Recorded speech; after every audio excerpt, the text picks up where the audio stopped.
बहुत से छोटे जीव पैरों के नीचे आ जाते हैं और मर जाते हैं। तो क्या यह पाप है या कभी यदि हम कठोर पादुका पहने हैं तो बहुत देख के पैर रखें, आराम से पैर रखकर चले। ये शास्त्र का नियम है कि हमारा पैर किसी जीव के ऊपर न पड़े। ये हमें भगवान ने आंखें दी और विवेक दिया है।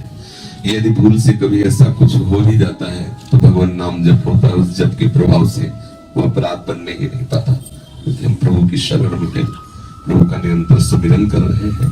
कई तरह से पाप बनते ही बनते हैं। जैसे हम सोहनी लगा रहे हैं, झाड़ू लगा रहे हैं, कहीं भी लगाओ तो उसकी रगड़ से, जैसे बड़ा चीटा है तो उसकी टांगे टूट जाएगी। अब सोहनी लगाना ही लगाना है, श्री जी की कुंड है।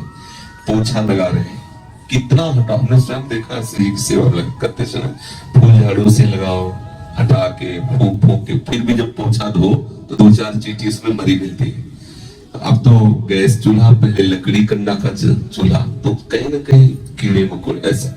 तो ये तो व्यवहार में ऐसी त्रुटि, इसीलिए सतत भगवत स्मरण करता रहे तो ये अपराध से मलिन नहीं कर पाएंगे। और चेष्टा रखे कि जानकर हमसे कोई अपराध न बने, फिर जैसे श्री हरि की इच्छा।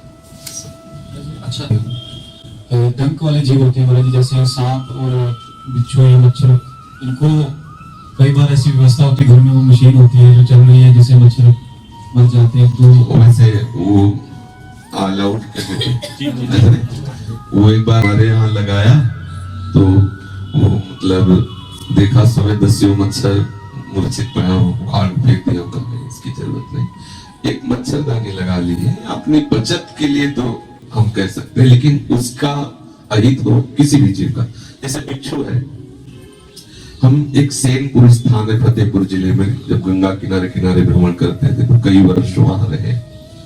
वहां सैकड़ों बिच्छू ऐसे घूमते थे जैसे बड़ा चीटा, भूरी बिच्छू, काले बिच्छू, शास्त्रों सर्प, कई बीघे का जंगल जहां सूर्य की किरणें भी न जाए, बड़े बड़े विशाल बरगद के वृक्ष, कदम, बड़ा सुंदर सोहनी आश्रम था। और पास में कल कल करती हुई भागीरथी बह रही है। एक बार कभी बिच्छू ने डंक नहीं मारा, कभी सांप ने नहीं काटा किसी को।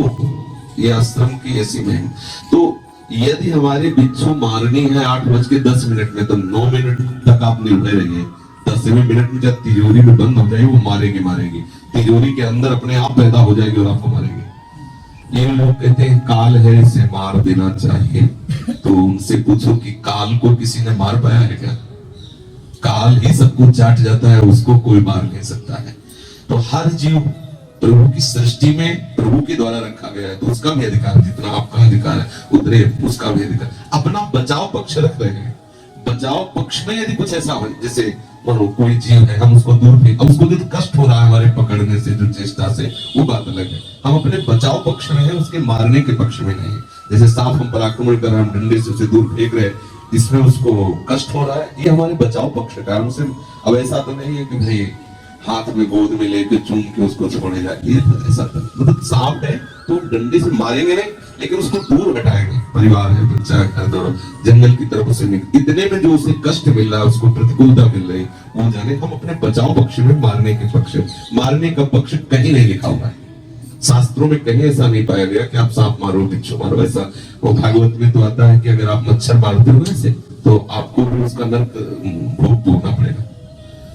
स्वाभाविक खुजलाहट हो रही है, हमारा पीछे से हो गया, और दिखाई नहीं दिया, वो बातें कर, लेकिन ऐसे कुछ लोग ऐसे करते रहते, मारते रहते, ऐसा नहीं।